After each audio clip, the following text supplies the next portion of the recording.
très sincèrement avec le jury qui a été composé par le recteur de l'université. Ce jury comprend comme président le conseil de cérémonie, il comprend le professeur de cours, il comprend le conseil Mabinga Fola, le conseil Mbitu Mwaka et le conseil de Liu Mabwana qui est en même temps chef des départements. À mon extrait droite, c'est la première fiche que je trouve d'ailleurs. C'est le professeur René Liu Mabwana. Il est professeur ordinaire du département de pédiatrie, domaine de recherche, l'hématologie, charge au département à la faculté. Il est chef de département de pédiatrie et chef de service d'hémato-oncologie. Les cours qu'il dispense sont la physiologie sanguine en G3 médical, l'hématologie pédiatrique, deuxième doctorat, l'oncologie pédiatrique en troisième doctorat.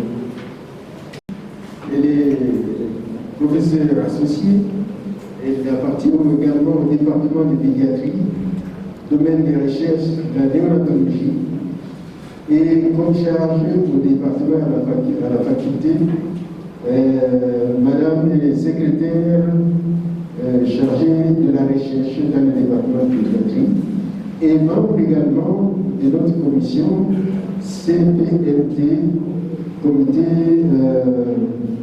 de mémoire, thèse et autres domaines de publication et de recherche au sein de la faculté.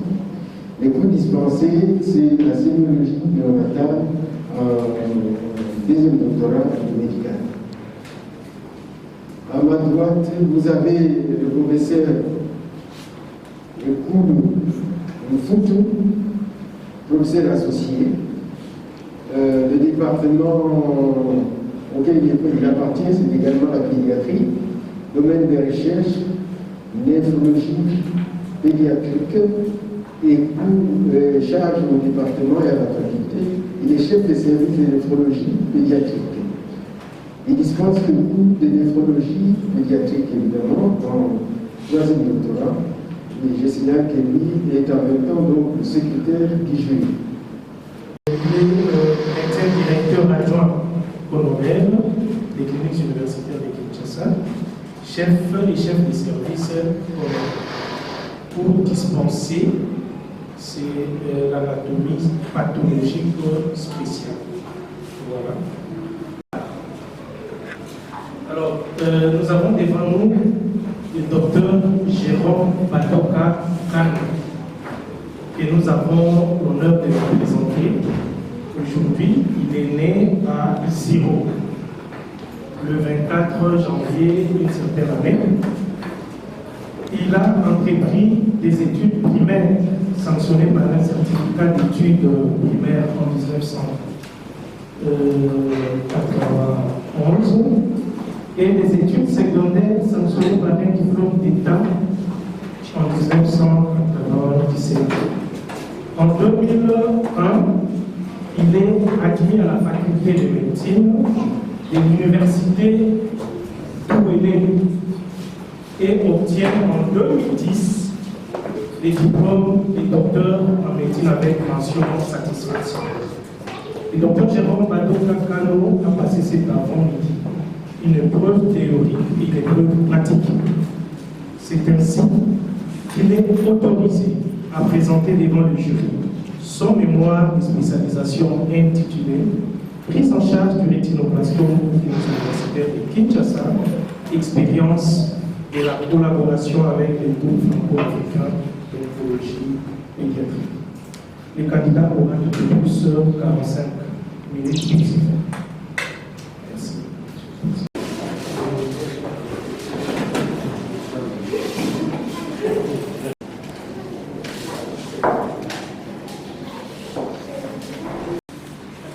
Vous avez la parole. Merci, professeur. Mesdames et messieurs, le professeur, membres du jury, Auguste Assemblée, nous avons l'honneur de vous présenter à ce jour notre mémoire de fin de spécialisation intitulée « Prise en charge des rétinoblastome aux cliniques universitaires de Kinshasa, expérience du partenariat avec le groupe franco-africain d'oncologie pédiatrique ». Notre exposé va suivre le plan que voici. En guise d'introduction, nous disons que le cancer de l'enfant fait partie des priorités de l'OMS, avec comme objectif atteindre une survie d'au moins 60% d'ici 2030. Il représente un problème majeur de santé en Afrique et en Asie. L'Afrique, qui était déjà dit considérée comme berceau de maladies transmissibles, est aujourd'hui confrontée à un problème de maladies non transmissibles. Le cancer est de plus en plus observé, aboutissant ainsi les taux de décès dus au cancer dans le monde. Il représente le premier cancer de l'enfant au clinique universitaire de Kinshasa. Il est parmi les premiers cancers dont l'origine génétique a été clairement établie. Il est responsable de beaucoup de décès, dont la majorité en Afrique et en Asie du Sud-Est. Sur le plan mondial, nous observons deux situations. Dans les pays à revenu élevé, la survie du rétinoblastome dépasse généralement 95%. Alors que dans les pays en moyen et à faible revenu, la survie ne dépasse pas 30%. Et ça, à cause du diagnostic tardif, l'arrivée tardive au centre compétent et spécialisé, l'accès limité aux soins et il manque d'équipes pluridisciplinaires. Sur le plan africain, certains pays sont plus avancés que d'autres dans la prise en charge du rétinoblastome. En Afrique du Nord, la survie atteint facilement 80%. Tandis qu'en Afrique subsaharienne, la survie reste très faible, hormis certains pays de l'Afrique de l'Est. C'est cette grande disparité mondiale qui a motivé une mobilisation de partenaires d'élite contre le cancer, la prise de conscience des équipes pluridisciplinaires et l'accompagnement de certains gouvernements dans la lutte contre les cancers de l'enfant. Le rétinoblastome est un cancer exemplaire parce que les signes cliniques sont facilement détectables, même par les parents. Le diagnostic est fait par l'ophtalmologue et c'est une tumeur hautement curable. Dans cette dia, nous voyons que dans le monde, il y a certains pays qui ont réussi à améliorer leur prise en charge grâce au partenariat. Au Guatemala, l'abandon du traitement du rétinoblastome est passé de 21 à 11%. En Jordanie, les décès liés au rétinoblastome est nul depuis 2003. Et en Ouganda voisin, la survie à 2 ans est passée de 45 à 65%. En Afrique, grâce à notre collaborateur qui est le groupe franco-africain d'oncologie pédiatrique, le Mali a vu sa rémission passer de 20 à 58%. Le Sénégal observe une réduction d'abandon du traitement autour de 50% et la Côte d'Ivoire a vu sa mortalité passer de 57 à 39%. En République démocratique du Congo, notre pays, le pays qui est en partenariat avec les GFAOP il y a de cela plus de 10 ans, à notre connaissance, aucune étude n'a été réalisée dans ce sens-là. Alors, en quoi consiste cette collaboration entre les cliniques universitaires de Kinshasa et le groupe franco-africain d'oncologie pédiatrique? Les cliniques universitaires de Kinshasa a disponibilisé son personnel pour être formé, a disponibilisé une structure pour la prise en charge des cancers en général et des enfants en particulier, a mis en place des réunions de concertation pluridisciplinaires, a autorisé même une tarification spéciale pour les enfants atteints de cancer. Et le groupe franco-africain d'oncologie pédiatrique a contribué au renforcement des capacités, la formation du personnel, les dons en intra et l'harmonisation des protocoles de prise en charge des cancers. Et cette collaboration a apporté quoi? Avant la collaboration, on observait un retard diagnostique. Il y avait une carence criante en personnel qualifié. Il y avait un défaut de protocole codifié de prise en charge. Il y avait un problème lié à l'accès aux anticancérés, l'absence de réunions de consultation pluridisciplinaires. Il n'y avait pas de tarification allégée. Il y avait aussi l'absence de répondants dans d'autres départements. Une étude réalisée aux cliniques universitaires de Kinshasa, dans le même service par Kazali et ses collaborateurs, avait trouvé une mortalité autour de 92%. Mais avec la collaboration, nous avons observé un débit timide du diagnostic précoce, la présence de personnel formé et qualifié, la présence de protocoles codifiés, la disponibilité par moment des anticancérés, l'effectivité des réunions de concertation pluridisciplinaire et la présence d'une tarification IBD pour les enfants atteints de cancer et la présence d'au moins un répondant dans chaque département. Et la mortalité reste à étudier. Mesdames et messieurs les membres du jury, comment avons-nous justifié notre étude? Connaissant l'état de notre prise en charge avant la collaboration, nous aimerions connaître l'état de notre prise en charge pendant la collaboration afin de mieux aborder l'évolution de notre prise en charge avec les éventuelles collaborations qui se pointent à l'horizon. C'est pour ça que nous nous sommes résolus de faire un état des lieux, une auto-évaluation de notre prise en charge afin d'approcher les objectifs de l'OMS qui sont atteindre une survie en moins de 60% d'ici 2030. Je m'en vais vous présenter successivement les schémas thérapeutiques des rétinoblastome aux cliniques universitaires de Kinshasa. Les enfants qui souffrent de cette tumeur de l'œil bénéficient d'abord d'une chimiothérapie préopératoire.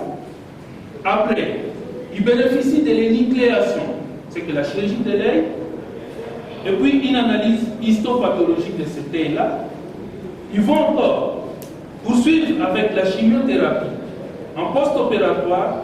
Enfin, ils vont bénéficier aussi d'une mise en place d'une prothèse oculaire.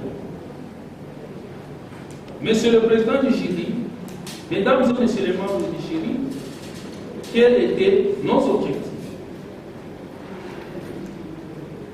Comme objectif général, nous nous sommes assignés d'évaluer la collaboration entre les groupes franco-africains d'oncologie pédiatrique dans la prise en charge du rétinoblastome aux cliniques universitaires de Kinshasa. Le caractère clinique et paraclinique des enfants avec rétinoblastome avant et après la collaboration et de décrire la prise en charge thérapeutique avant et après. Enfin, décrire et comparer l'issue des malades dans les deux périodes. Alors, quelle est notre méthodologie? Notre étude est une étude transversale comparative qui s'étend sur deux périodes. La première période va de janvier 2008 à décembre 2013 et c'est la période avant la collaboration. avec les groupes franco-africains d'oncologie pédiatrique. Et la deuxième période va de janvier 2014 en décembre 2019. Et c'est la période qui durera la collaboration avec les groupes franco-africains d'oncologie pédiatrique. Cette étude a été réalisée au service d'hémato-oncologie pédiatrique des cliniques universitaires de Kinshasa. Était inclus dans notre étude tout enfant avec diagnostic de rétinoblastome qui est fait par l'ophtalmologue et était exclu de l'étude tout enfant avec dossier sans la plupart de nos variables d'intérêt. Nous avions réalisé une analyse documentaire plus un suivi des cas avec un échantillonnage non probabiliste par exhaustivité des cas et était considéré comme matériel non humain des registres, les dossiers des enfants avec rétinoblastome, des fiches d'oncologie et des fiches de collecte des données. Voici nos variables d'intérêt.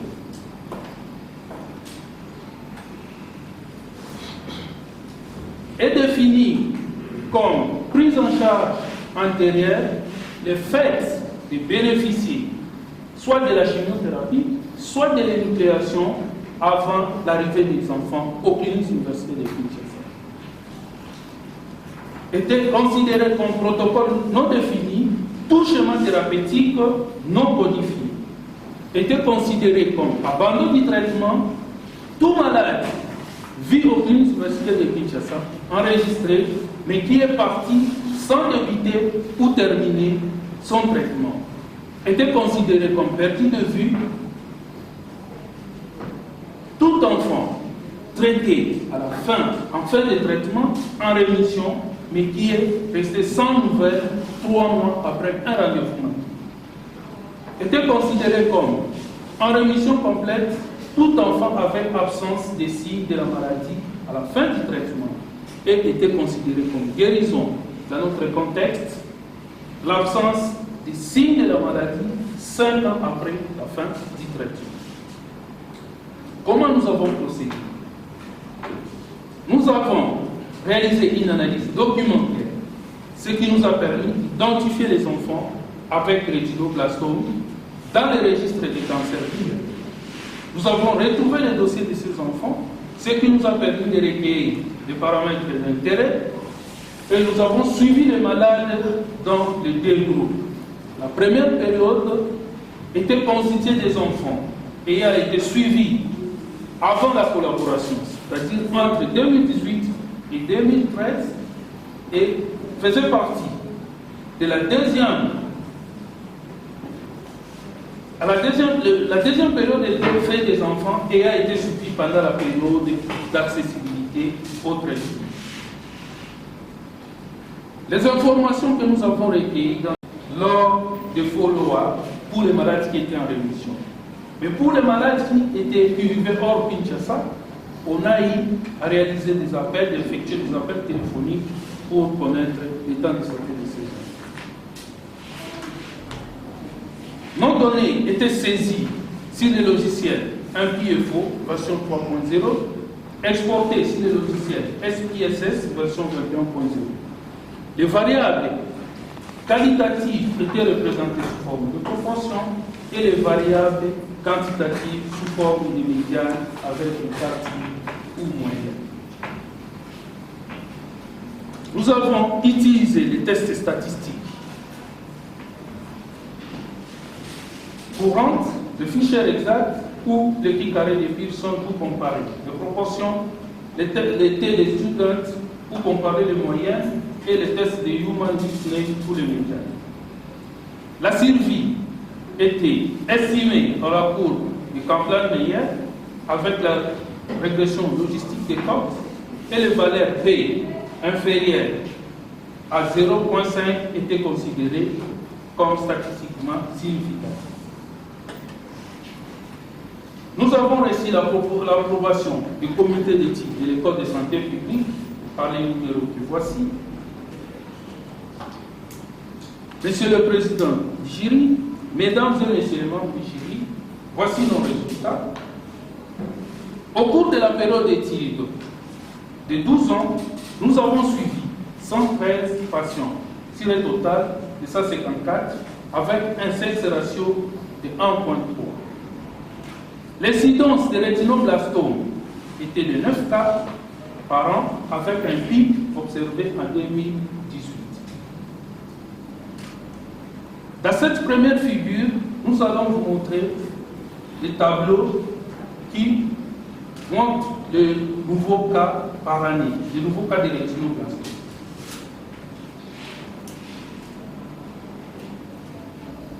Et dans le tableau numéro 1, qui va présenter les aspects sociodémographiques des enfants, nous voyons que l'âge moyen de nos enfants au diagnostic était de 36 mois. Et le sexe masculin était prédominant. La durée de la maladie était égale à 9 mois.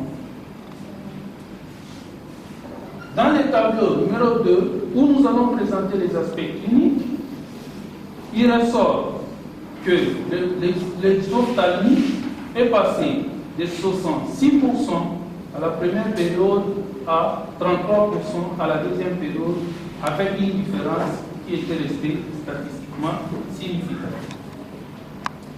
Dans le tableau 3, où nous présentons les aspects cliniques des enfants en termes de rétinoblastome, il ressort que la stadification des enfants avec rétinoblastome était beaucoup plus réalisée à la deuxième période qu'à la première période, avec une différence statistiquement significative.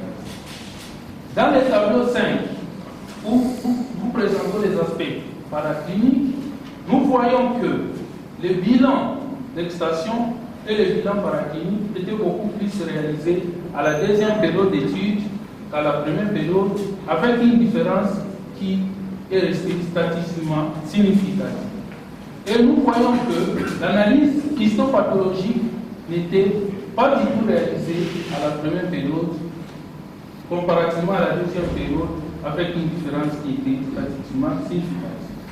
Dans le tableau 5, où nous allons vous présenter les aspects thérapeutiques, il ressort de ce tableau que le protocole codifié du groupe franco-africain d'oncologie pédiatrique était observé à 100% à la deuxième période qu'à la première période, avec une différence statistiquement significative.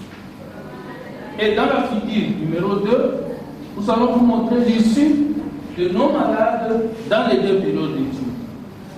Et nous voyons ici que la rémission était égale à 0% la première période et elle est passée de 0 à autour de 18% à la deuxième période.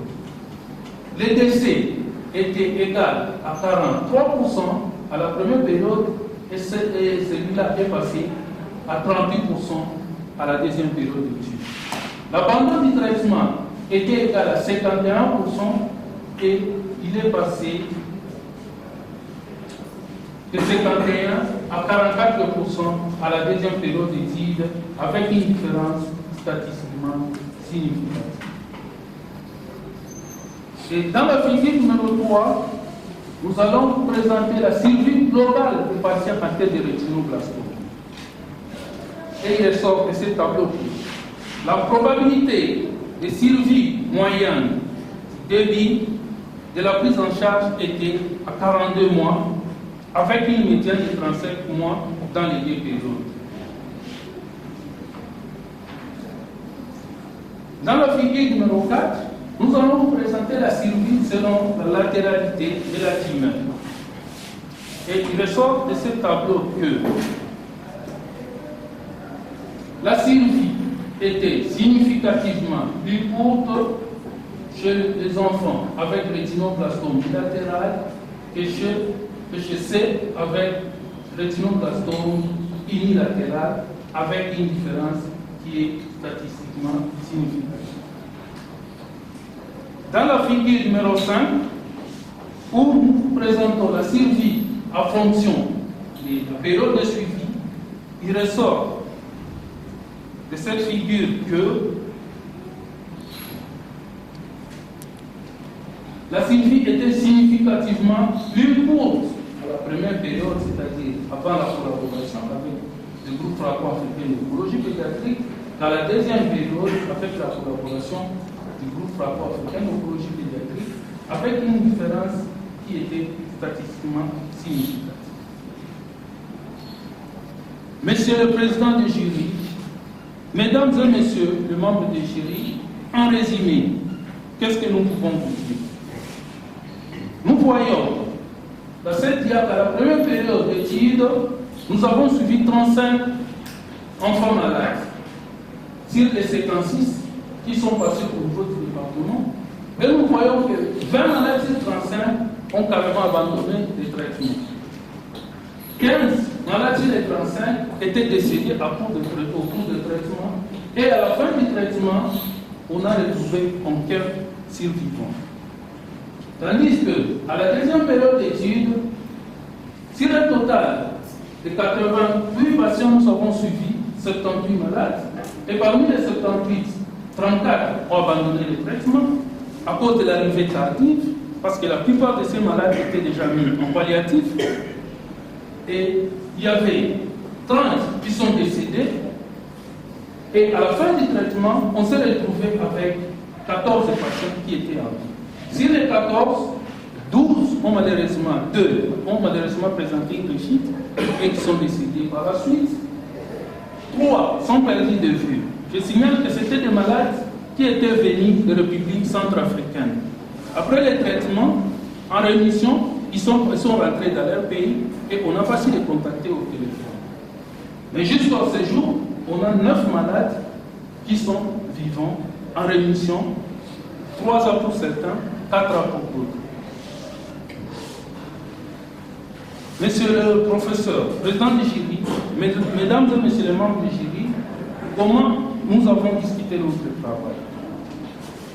Nous voyons que l'âge moyen dans notre cible était égal à 36 mois et les résultats ici coïncident avec les résultats des autres études réalisées en Burkina Faso en 2020 par Sankara, au Niger en 2016 par Kaka, au Ghana en 2011 par Essoumane, en 2019 à Côte d'Ivoire par Bereti. Mais nos résultats ne concordent pas avec celui trouvé par Aziz aux États-Unis en 2012, lui qui a trouvé que 79% des patients consultés avant l'âge de 6 mois. Et c'est pareil pour la Roche en Portugal et elle est un Maroc.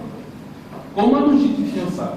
Nous disons qu'aux États-Unis, la connaissance de la maladie par les parents, la sensibilisation sur les signes précoces de la maladie, la prise en charge financière des soins, a porté comme effet un diagnostic précoce. Pour d'autres pays d'Afrique subsaharienne, et il représente des centres de formation pour la plupart d'oncopédiatres de l'Afrique, même pour nos oncopédiatres des cliniques universitaires de Kinshasa.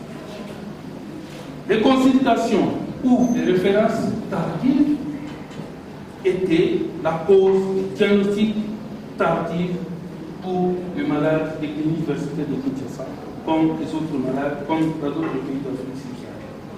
Concernant la durée entre le premier symptôme de la maladie et les diagnostics, qui étaient à 9 mois, nos résultats concordent avec les résultats de notre aîné, Dr Gazel, qui a étudié dans ce même département en 2012 et concorde avec les résultats trouvés au Burkina Faso par Sankara, mais contraste avec les résultats trouvés au Mali par Bakari, en Algérie par Erouche. Et nous disons que les pays de Maghreb en général ont déjà observé une avancée très significative sur le plan oncologique pédiatrique par rapport à d'autres pays d'Afrique. Mais le Mali est le pays référence dans l'amélioration de la prise en charge en Afrique subsaharienne. Chez nous, en République démocratique du Congo, la consultation tardive est justifiée par l'absence ou baisse de moyens financiers par les parents. Concernant l'imagerie qui est réalisée à 11% dans notre série, nous voyons que nos résultats, d'encore avec ceux trouvés au Niger par CACA, mais contrastent avec les résultats trouvés en Côte d'Ivoire par Beriki. Et cela se justifie par le fait que le programme Vaincre les rétinoblastomes en Côte d'Ivoire a beaucoup favorisé la réalisation d'une imagerie médicale. Et en RDC, les parents, la plupart des parents sont incapables de payer même le bilan paraclinique de routine. Dans notre étude, nous voyons que l'innucléation est passée de 26 à 43%, et ces résultats contrastent avec les résultats trouvés en Afrique du Sud par Krieger et ses collaborateurs, et ils ont trouvé que l'innucléation était plutôt en baisse. Et nous disons que les efforts réalisés dans certains pays dans les diagnostics précoces, la sélection des cas passibles pour un traitement conservateur a fait à ce que les taux de l'énucléation a tendance à baisser. Par contre, en RDC, le résultat que nous voyons est simplement la conséquence de cette tarification allégée et à l'effort de certains parents dans la réalisation de certains bilans. Concernant l'analyse histopathologique, qui était nulle, 0% à la première période, et qui est passé de 0 à 37 à la deuxième période, nous voyons que nos résultats ne concordent pas avec les résultats au Cameroun par Barthélemy et Kaka au Niger. Et nous justifions ces résultats en disant qu'au Cameroun, ils appliquent la politique de gratuité d'analyse et l'examen histopathologique est réalisé gratuitement grâce à un partenaire suisse. Tandis qu'en RDC, nous voyons que l'accès aux soins de qualité est très limité. Et le progrès que nous avons pu observer, c'est grâce à cet allègement des tarifications et par les efforts aussi de certains parents dans les traitements de leurs enfants. Concernant l'abandon du traitement qui a connu une baisse, les décès qui a connu une baisse et la rémission complète qui est passée de 0 à environ 18%, ces résultats sont observés dans la plupart des pays qui ont bénéficié aussi de l'appui ou de la collaboration avec les partenaires. Et nous disons, les résultats là est en fait le fruit des efforts partenaires étrangers et locaux. En RDC, ces résultats semblent quand même minimes, c'est parce qu'on n'a pas tous les moyens financiers nécessaires pour nous aider à atteindre le niveau des autres pays de l'Afrique qui sont quand même un peu plus avancés, là où la prise en charge financière est totale, car et les transports et la nourriture des malades est prise en charge par la collaboration. Concernant la rémission qui est passée de 0 à 17, nous disons que la collaboration GFAOP, clinique universitaire de Kinshasa, avec la contribution des parents à la régularité, le suivi, la réalisation des bilans, l'achat de certains médicaments ont porté ses fruits. Monsieur le Président du jury, Mesdames et Messieurs, les membres du jury, comme tout travail humain, notre étude a aussi des limites. La nature rétrospective de l'étude ne nous a pas permis de faire une bonne stratification de nos cas, de préciser les causes d'abandon des traitements et de comptabiliser le nombre de prothèses oculaires chez les enfants énucléés, mais aussi la rareté des réalisations de bilan d'extraction ne nous a pas permis de préciser la localisation des métastases chez les malades qui étaient décédés en cours de traitement. Comme force de notre travail, c'est une première étude qui nous a permis de faire un point sur les partenariats CIK, GFAOP dans la prise en charge du cancer des enfants en général. Ça nous a permis d'observer une diminution, tant soit fait, de l'abandon de traitement, une amélioration de la survie des enfants en termes de ces cancers et d'augmenter l'accessibilité à l'imagerie médicale. Ce travail nous a permis d'évaluer la survie des enfants atteints de rétinoblastome au clinique universitaire de Kinshasa et de faire un état des lieux de notre prise en charge avant et pendant la collaboration, en attendant les éventuelles collaborations avec l'Alliance mondiale de lutte contre les cancers. Nous concluons en disant que cette étude nous a permis de conclure que le partenariat groupe franco-africain d'oncologie pédiatrique nous a permis d'améliorer tant soit peu la prise en charge de nos malades, surtout à la seconde période d'études. Cette coopération, qui est purement technique, n'est pas suffisante, d'où il nous faudra un autre appui afin de nous permettre d'atteindre l'objectif de l'OMS. Et les efforts restent à fournir dans les diagnostics précoces et l'accès au traitement. Comme perspective, ce travail va nous permettre de réaliser une étude prospective afin de bien cerner tous les problèmes liés à la prise en charge de rétinoblastome au clinique universitaire de Kinshasa, d'arriver au diagnostic précoce grâce à la méthode simple qui est la sensibilisation, d'améliorer l'accès au diagnostic grâce à un plaidoyer auprès des autorités et la recherche d'autres partenaires, de renforcer l'implication et la formation du personnel dans la lutte contre les cancers de l'enfant pour l'amélioration de la prise en charge curative et palliative. Nous avons dit et nous vous remercions.